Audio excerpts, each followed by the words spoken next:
हेमंतजी, हायकोर्टात एक आरक्षणाचा मुद्दा गेली अनेक वर्ष प्रलंबित आहे। धनगर आणि धनगर या संदर्भात हा जो युक्तिवाद सुरू आहे, राज्य सरकारने आपली भूमिका मांडलेली आहे। काय राज्य सरकारचं म्हणणं आहे आणि याचिकाकर्ते म्हणून तुम्ही काय दावा करताय?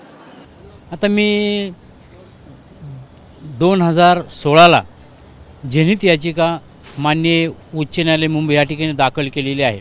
माझं एकच म्हणणं आहे की धनगरांना NT मध्ये टाकलेलं आहे, ते चुकीच्या पद्धतीने टाकले। धनगर समाज हा ST मध्ये आहे, म्हणजे आदिवासी विभागामध्ये मोडत असताना त्यांना NT मध्ये टाकलं असल्यामुळं ही चूक भरून काढण्यासाठी राज्य सरकारनं आम्हाला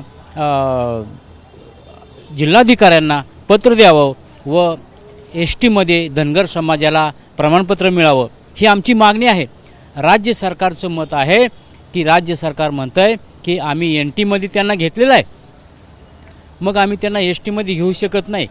परंतु असा विषय नाही, विषय असा आहे की ST मध्येच आम्ही आहोत असे पुरावे जवळजवळ 2000 पुरावे मी माननीय उच्च न्यायालयात दिलेले आहेत आणि त्या संदर्भामध्ये आजपर्यंत याचिका चालू आहे। आज काल माननीय राज्य सरकारच्या वतीनं वकिलांनी त्यांचं म्हणणं मांडलं, काल आदिवासी संस्था आहेत त्यांनी त्यांचं म्हणणं मांडलं आहे, आजही आमच्या वकिलांनी पिटिशन ज्यांनी दाखल केले त्यांचं म्हणणं, असं सर्वांचं म्हणणं आज कोर्टाने ऐकून घेतलेलं आहे आणि काही दिवसामध्ये धनगर समाजाला ST मध्ये जातीचे दाखले मिळाल्याशिवाय राहणार नाहीत। ABP माझा, उघडा डोळे बघा नीट।